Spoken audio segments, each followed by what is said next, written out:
사무엘상의 배경이 되는 시대는 사사 시대입니다.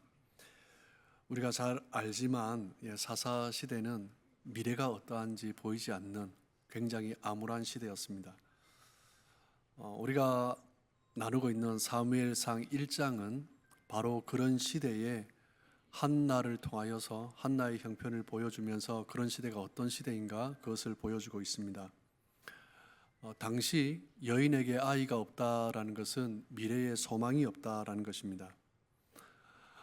아이를 갖지 못해서 고통을 경험하고 있는 한나의 모습을 통해서 당시 이스라엘 백성들이 경험하고 있는 미래가 없는 이스라엘 백성이 경험하는 고통과 비슷하다라는 것을 사무엘의 저자는 이야기를 하고 있는 것입니다. 한나의 모습은 우리 성도들이 어려움이 있을 때, 미래에 대한 소망이 없을 때 우리가 어떻게 극복해 가야 하는가, 어떻게 어려움을 이겨나가야 하는가, 그것을 보여주고 있습니다. 브리나가 한나를 심히 괴롭혔습니다. 마음이 격동할 만큼 괴롭혔습니다. 한나가 그렇다고 브리나를 향하여서 원망하고 불평하고 또한 자신의 모습, 나의 연약함을 보면서 자학하고 그리고 다른 사람을 증오한다라고 문제가 해결되는 것은 아닙니다. 오히려 문제가 더 복잡해질 수 있습니다. 한나는 브린나의 괴롭힘에 어떻게 반응했습니까? 오늘 우리가 함께 읽은 1장 10절 말씀을 보시면 한나가 마음이 괴로웠기 때문에 하나님께 나아가 기도했습니다. 어떻게 기도했어요? 통곡하며 기도했습니다. 통곡 기도라 할 수 있죠.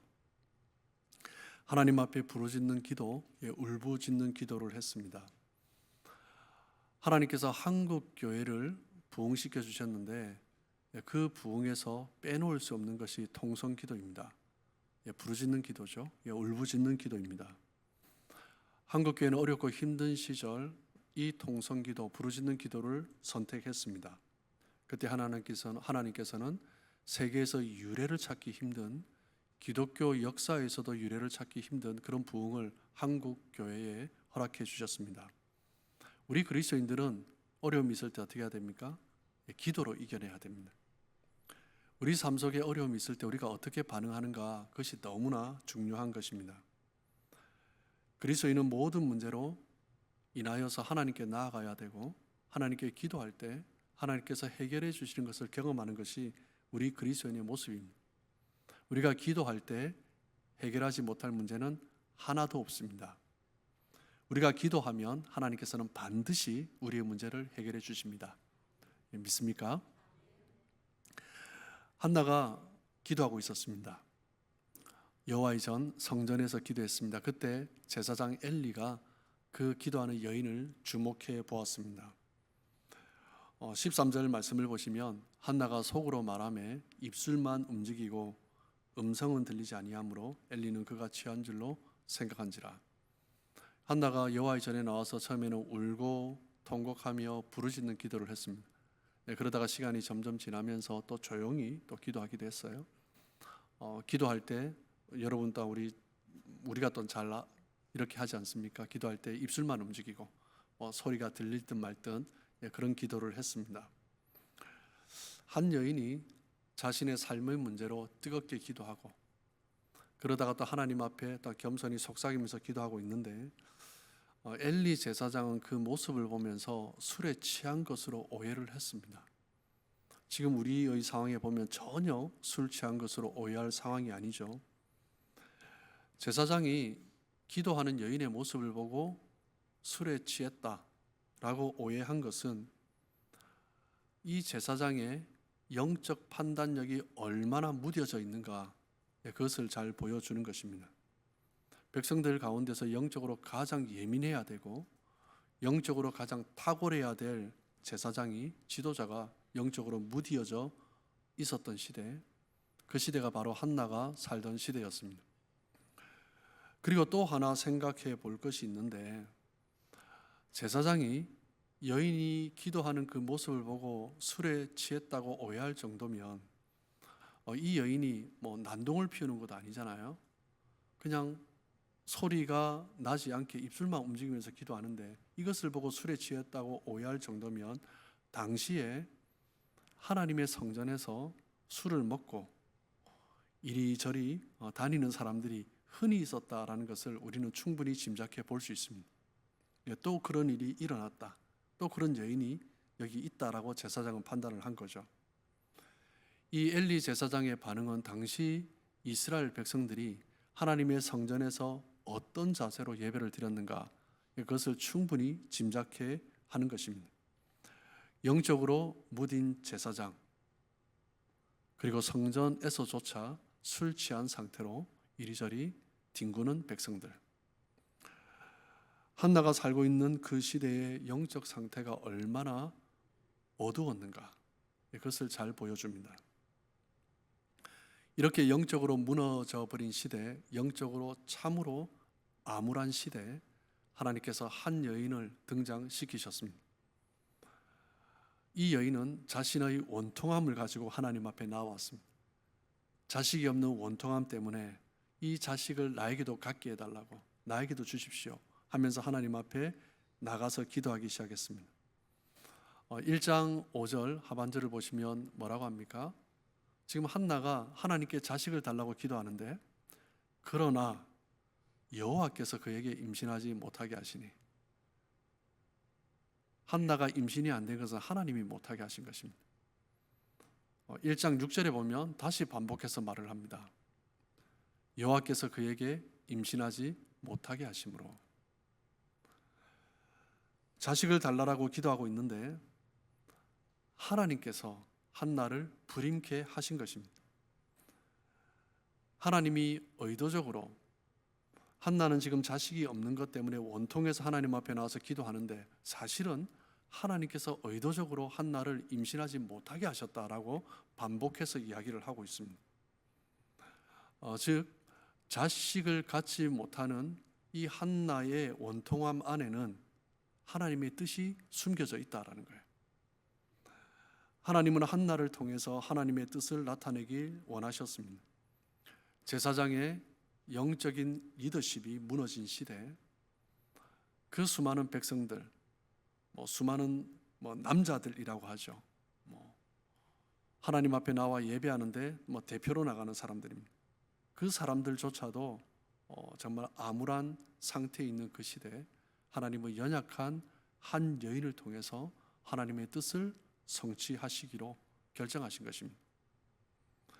한나는 자식이 없는 문제로 하나님 앞에 나와 원통함을 가지고 간절히 기도했는데, 한나는 기도하면서 그 시대의 영적인 어둠을 보기 시작한 것입니다. 그 시대에 그 백성들을 보시면서, 이스라엘을 보시면서 안타까워하시는 하나님의 마음을 하나님께서는 한나에게 보여주신 거죠.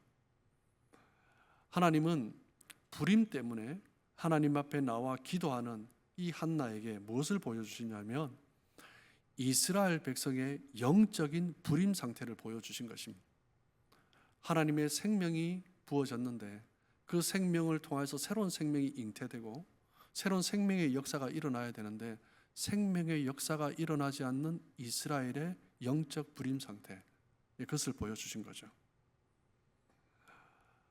하나님의 뜻을 이루어 가시기 위해서 하나님의 사람이 필요한데, 그 시대의 영적인 상태는 그런 하나님의 사람이 없는 것입니다. 그로 인하여서 자식이 없는 것으로 인하여서 조롱을 당하는 한나의 마음에 하나님의 백성이 하나님의 생명의 역사를 일으키지 못하는 것으로 해서 조롱당하는 그 아픈 현실을 하나님께서 한나에게 보여주신 거죠. 여러분, 우리가 기도할 때 나의 문제로 하나님 앞에 나아가 기도했는데, 기도하다 보니 다른 것을 보여주실 때가 있습니다.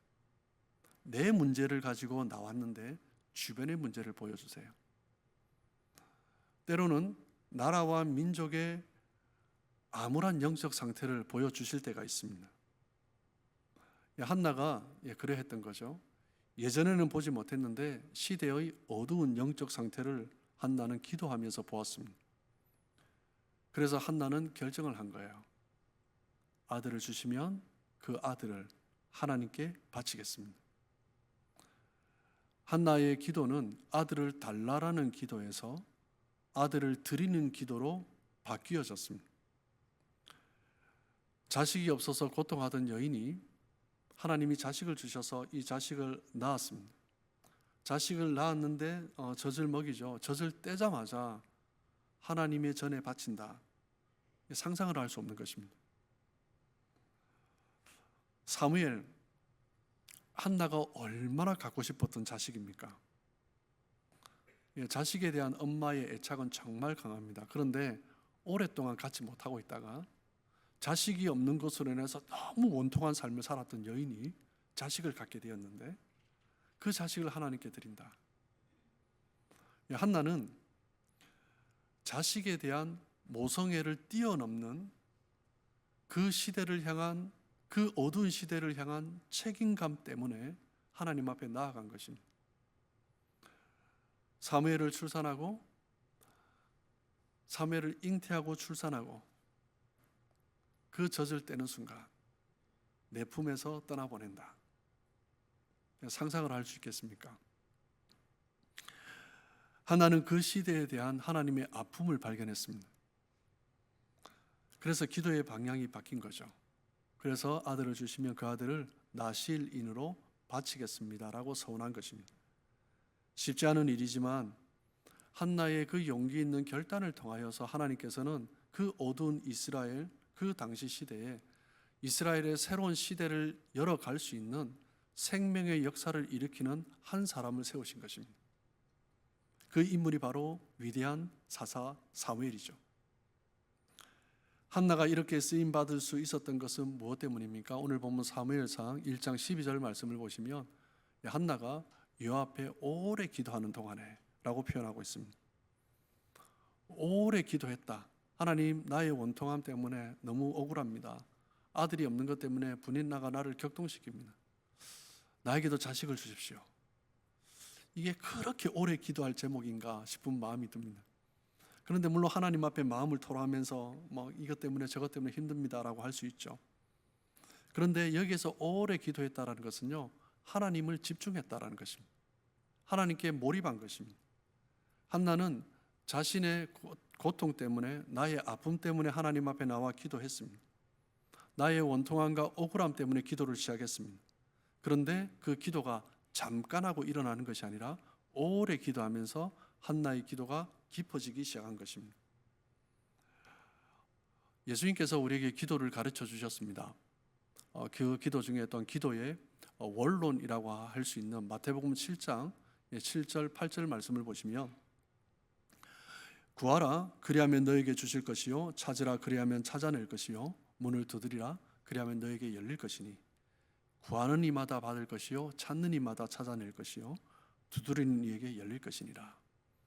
예수님께서는 우리에게 기도를 가르쳐 주시면서 구하라, 찾으라, 두드리라 라고 말씀하셨습니다. 구하고 찾고 두드리는 것은 기도의 가장 기본입니다. 기도는 우리 마음에 무언가 소원이 있을 때 시작합니다. 우리 마음에 갈망이 있을 때 시작합니다. 그래서 구하고 찾고 두드리는 거죠. 그런데 예수님이 말씀하시기를 너희가 구하고 찾고 두드릴 때 줄 것이다 라고 말씀하시지 않고 구하라, 찾으라, 두드리라, 명령형으로 말씀하셨어요. 그런데 이 명령형은 단순히 한 시점을 말을 하는 것이 아니라 지속적으로 행해야 된다는, 그 헬라의 용법 가운데 이 명령형은 그냥 지속적으로 이것이 이루어질 때까지 계속 하라라는 예수님의 말씀입니다. 그러므로 한 번 구하고 한 번 찾고 한 번 두드리고 몇 번 구하고 찾고 두드리는 것으로 멈춰서는 안 된다라는 것을 말씀하시는 것입니다. 계속해서 구해야 되고 계속해서 찾아야 되고 계속해서 두드려야 한다는 거예요. 하나님은 구하는 자에게 주세요. 찾는 자에게 주세요. 두드리는 자에게 열어주십니다. 어떻게 해요? 계속 지속적으로, 그냥 한두 번 그냥 잠깐 하고 일어나지 아니하고 지속적으로 하나님 앞에 구하고 찾고 두드리는 자에게, 그런 자마다 하나님은 주실 것이다 라고 예수님이 말씀하신 것입니다. 그래서 계속 구하고 찾고 두드리려면 무엇이 필요합니까? 인내가 필요합니다. 우리의 기도에 필요한 것은 인내입니다. 포기하지 않고 인내하는 것, 잠시 앉았다가 그냥 청구서 내어놓듯이 던져놓고 가는 것이 아니라 정말 오래 기도하면서 하나님 앞에 인내함으로 부르짖는 것. 우리는 기도를 통해서 우리의 인내를 훈련해야 됩니다. 우리는 기도를 통해서 포기하지 않고 집요하게 하나님께 매달려야 합니다.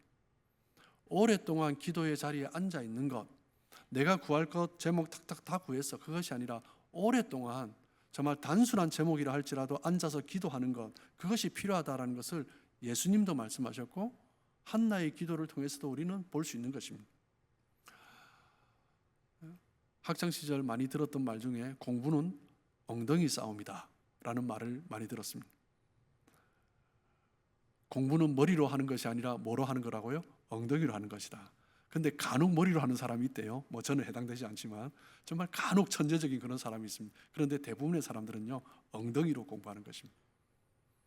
우리 신앙생활도 마찬가지입니다. 우리 신앙생활은 뭐로 해요? 엉덩이로 하는 것입니다. 내가 얼마나 말씀의 자리에 앉아 있는가, 내가 얼마나 기도의 자리에 앉아 있는가, 그것이 우리의 신앙의 기본이 되는 거죠. 마태복음 7장 11절에 보시면 예수님이 구하라, 찾으라, 두드리라 말씀하시고 난 다음에 뭐라고 하세요? 너희가 악한 자라도 좋은 것으로 자식에게 줄 줄 알거든 하물며 하늘에 계신 너희 아버지께서 구하는 자에게 좋은 것으로 주시지 않겠느냐. 구하고 찾고 두드린 자에게 하나님은 좋은 것으로 주십니다. 이 말씀, 똑같은 말씀이 누가복음 11장에도 있는데 누가복음 11장 13절 말씀을 보시면요, 너희가 악할지라도 좋은 것을 자식에게 줄 줄 알거든 하물며 너희 하늘 아버지께서 구하는 자에게 성령을 주시지 않겠느냐. 누가복음 11장과 마태복음 7장의 차이점이 뭔지 아시겠죠? 똑같은 말씀인데 마태복음은 좋은 것을 주신다, 누가복음은 성령을 주신다라고 말씀하세요. 우리가 구하고 찾고 두드릴 때 하나님은 좋은 것을 주시는데 그 좋은 것이 무엇이라고요? 성령이다라는 거예요. 왜 성령이 우리의 기도에서 가장 좋은 것입니까? 로마서에서 사도 바울이 잘 정리를 했죠. 로마서 8장 26절 27절을 보시면 이와 같이 성령도 우리의 연약함을 도우시나니 우리는 마땅히 기도할 바를 알지 못하나 오직 성령이 말할 수 없는 탄식으로 우리를 위하여 친히 간구하시느니라. 마음을 살피시는 이가 성령의 생각을 아시나니 이는 성령이 하나님의 뜻대로 성도를 위하여 간구하심이니라. 우리가 마땅히 기도할 것을 우리가 잘 알지 못합니다. 이것이 인간의 연약함입니다. 그런데 성령께서 그 우리 인간의 연약함을 아시기 때문에 우리의 기도를 도우십니다. 성령께서 말할 수 없는 탄식으로 친히 우리를 위해서 간구하시는 것입니다. 성령은 하나님의 뜻을 가장 잘 아시는 분이십니다. 그래서 성령께서 우리가 기도하도록 도우시는데 무엇을 도우세요? 우리가 하나님 뜻 안에서 기도할 수 있도록 성령께서 도우시는 것입니다. 우리가 구하고 찾고 두드릴 때 무엇을 선물로 받아요? 가장 좋은 성령을 선물로 받는 것입니다. 성령을 선물로 받으면 우리의 기도가 달라지는 것입니다. 성령이 내가 나가서 내가 원하는 소원을 가지고 기도를 했는데 하나님 앞에 구하고 찾고 두드리면서 지속적으로 오랫동안 기도했을 때 성령을 주시니 나의 기도가 어느 순간 내가 주장하는 기도가 아니라 성령께서 이끌어 가시는 기도가 되는 거예요. 성령이 우리의 기도를 도우시는 거죠. 기도의 자리를 지키고 나갈 때 성령이 임하시는 것입니다. 성령은 기도의 영이십니다. 성령은 우리를 하나님의 뜻대로 기도하게 하시는 거죠. 그래서 우리의 기도가 달라지는 것입니다. 하나님의 뜻대로 구할 때 우리의 기도는 반드시 응답을 받습니다. 그렇기 때문에 우리에게 필요한 기도의 훈련 무엇입니까? 구하고 찾고 두드리는, 그 자리를 지키면서 계속 구하고 계속 찾고 계속 두드리는 그 오랜 기도의 습관이 우리에게 필요한 것입니다. 그렇게 할 때 하나님께서 우리에게 응답해 주실 거죠. 우리에게 응답해 주시면서 가장 좋은 것을 주세요. 성령을 주시는 것입니다. 그래서 예수님께서 승천하시기 직전에 제자들에게 약속한 것을, 아버지께서 약속하신 것을 기다리라라고 하셨어요. 그래서 제자들은 예수님이 승천하고 난 이후에 함께 모여서 기다리면서 무엇을 했습니까? 기도를 했습니다. 10일간 기도를 했습니다. 그때 하나님이 무엇을 주셨습니까? 성령을 주신 거예요. 그 모인 무리들 가운데 각 사람 위에 성령을 임하게 하신 것입니다. 그때 교회가 세워진 거예요. 성령을 선물로 받으면 하나님의 뜻대로 기도할 수 있는 것입니다. 오순절에 성령이 임하신 것처럼 우리에게 성령이 임하면 우리의 기도가 달라지는 것입니다. 기도가 달라지면 우리의 삶이 변화되는 거죠. 우리 인생이 변화되는 것입니다. 이 세상을 바라보는 관점이 변화되는 것입니다. 성령은 우리의 기도를 달라지게 하시는 분이십니다. 무엇 때문에요? 성령은 하나님의 뜻을 분명하게 아시는 분이십니다. 그래서 성령이 임하면 나타나는 현상이 뭐예요? 우리가 하나님의 뜻을 깨닫고 그 뜻 가운데 기도하게 되는 것입니다. 성령께서는 우리를 하나님의 뜻에 합당하게 우리의 기도를 이끌어 가시는 것입니다. 우리는 기도를 할 때 내가 무엇을 기도하는가 좀 잘 알지 못하면서 기도할 때가 있습니다. 언제 그렇습니까? 내 안에 욕심이 있을 때 그래요. 내 안에 이기심이 있을 때 그렇습니다. 기도를 하는데 기도하면서 솔직히 이것이 이루어졌으면 좋긴 하겠는데 정말 이것이 맞나 긴가민가 하면서 내 욕심이 내 이기심이 나의 눈을 가리워서 기도는 하는데 정말 이것이 하나님 뜻인지 아닌지 분별하지 못한 채 그 열심히 기도하고 일어나지만 뭔가 찜찜한 것입니다. 어떤 경우에는 나의 방식으로 하나님의 뜻을 해석해 놓고 이렇게 돼야 된다라고 주장합니다. 하나님의 뜻이 아님에도 하나님의 뜻이라고 주장을 하면서 기도하는 경우가 얼마나 많은지 모릅니다. 우리 안에 있는 욕심, 이기심 때문입니다. 성령께서 우리의 기도를 이끌어가는 것이 아니라 내 생각과 내 욕심, 내 이기심이 기도를 이끌어갈 때 우리는 기도를 하면서도 뭔가 불편한 것입니다. 그렇기 때문에 우리에게 필요한 것은 무엇입니까? 성령께서 우리의 기도를 이끌어 가시는 거예요. 그것을 위해서 우리가 필요한 것이 무엇입니까? 오래 기도하는 거예요. 계속 찾고 계속 구하고 계속 두드리는 기도. 그 기도 가운데 있을 때 우리는 기도가 깊어지는 것입니다. 기도가 깊어졌다는 것은 하나님과 마음이 통했다는 거예요. 성령께서 임하시면 첫 번째 역할이 하나님의 마음을 깨닫게 하시는 것입니다. 그 하나님의 마음 안에서 우리가 기도하는 거죠. 문제가 있을 때 우리는 하나님 앞에 나아갑니다. 평안할 때는 잘 나가지 않습니다. 고난이 생기면 우리는 하나님을 부릅니다. 우리의 기도에 하나님이 우리가 원하는 대로 응답하지 않을 때도 있으시지만 우리는 기도를 통해서 가장 중요한 것은 하나님을 경험하는 것입니다. 시편 17편 15절에 보면 나는 의로운 중에 주의 얼굴을 배우리니 깰 때에 주의 형상으로 만족하리이다. 여러분, 이 세상에는요 정말 우리를 만족해 하는 것이 없습니다. 뭔가 나에게 만족을 줄 것 같았는데 조금만 지나도 만족이 안 됩니다. 그런데 누가 만족이 됩니까? 하나님입니다. 다윗이 고백하는 것처럼 아침에 주의 얼굴을 보는 것, 주의 형상을 보는 것, 그것이 나에게 만족이 되는 것입니다. 그래서 주의 형상으로 내가 만족하리이다 라고 다윗이 고백하는 거죠. 이것이 최고의 고백인 것입니다. 우리가 기도를 하면서 어떤 사람들은 마음의 명상을 위해서 기도하는 경우가 있습니다. 여러분, 명상은 기도가 아닙니다. 우리가 또 하나님 앞에 무언가를 얻기 위해서 기도하지만 그것보다 더 중요한 것은 그 시간을 통해서 우리가 하나님을 알아가는 것입니다. 하나님을 경험하는 것입니다. 기도를 통하여서 우리가 경험할 수 있는 최고의 기도는 무엇이냐면 하나님을 만나는 것입니다. 하나님의 뜻을 발견하는 것입니다. 기도가 깊어지면 하나님이 누구신지 알게 되고 기도가 깊어지면 하나님의 뜻이 무엇인지 발견하게 되는 것입니다. 그래서 기도를 통해서 가장 중요한 것은 하나님께 영광을 돌리며 기도하며 나아가잖아요. 하나님이 누구신지 하나님의 그 주되심을 인정하며 나아가는 것이 중요한 것입니다. 그래서 기도가 우리가 하나님 앞에 나아가지만 기도의 결론은 무엇이냐면 하나님께 또 영광이고 하나님께 경배하는 것이고 하나님을 찬양하는 것으로 딱 우리의 기도가 결론 나야 하는 것입니다. 우리가 기도가 깊어질 때 우리의 예배가 깊어지는 거죠. 기도가 깊어진다는 것은 하나님의 임재를 경험했다는 거예요. 하나님의 임재를 경험했다는 것은 하나님이 나를 압도한다는 거예요. 그래서 내 주장이, 내 생각이 중요하지 않고 하나님의 뜻이, 하나님의 임재가 중요한 것이 되는 것입니다. 하나님의 임재로 내가 그 하나님의 임재로 압도되면 더 이상 주변의 문제가 되지 않습니다. 어떤 문제도 나를 흔들 수가 없습니다. 뭐 때문에요? 하나님의 임재에 압도되면 그 하나님으로 이미 내가 만족하고 있기 때문입니다. 우리는 이 세상 어떤 것으로도 만족할 수 없습니다. 그런데 우리는 오직 하나님만으로 만족할 수 있습니다. 하나님을 만난 사람은 변하는 거예요. 그전에는 기도했는데 이제는 이 기도가 응답되느냐 응답되지 않느냐, 그것이 중요한 것이 아닙니다. 하나님의 뜻이 내 삶을 통해서 이루어지는 것, 그것이 가장 중요한 것으로 바뀌는 거죠. 언제 우리는 그것을 경험할 수 있습니까?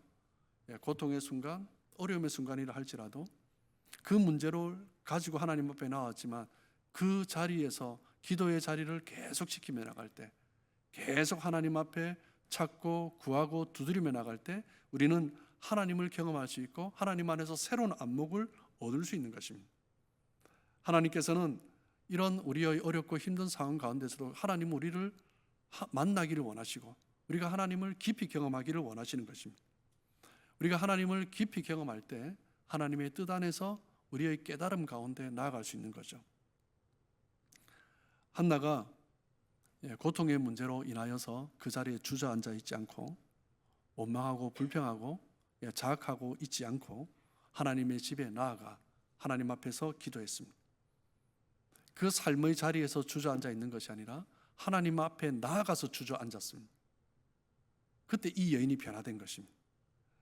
사무엘상 1장 11절을 보시면 한나가 서원하면서 하나님 앞에 기도합니다. 만군의 여호와여, 만일 주의 여종의 고통을 돌보시고 나를 기억하사 주의 여종을 잊지 아니하시고 주의 여종에게 아들을 주시면 내가 그의 평생에 그를 여호와께 드리고 삭도를 그의 머리에 대지 아니하겠나이다. 한나는 아들을 이제 주시면 평생 그가 하나님을 섬기는 자로 하나님께 드리겠습니다 라고 소원하고 있습니다. 한나는 아들이 없어서 하나님께 기도했습니다. 아들이 없는 것 때문에 멸시당하고 조롱받는 것, 그것이 원통해서 기도했습니다. 한나는 아들을 갖고 싶었습니다. 내게도 아들을 달라고 울부짖고 통곡했습니다. 그런데 뭐라고 기도해요? 나에게 아들을 주시면 이제는 이 아들을 하나님께 드리겠습니다. 한나에게 놀라운 변화가 일어나고 있는 거예요. 기도하다 보면 우리가 성숙해집니다. 내가 성숙해집니다. 어떻게 성숙해집니까? 달라는 기도에서 드리는 기도로 변화되는 것입니다.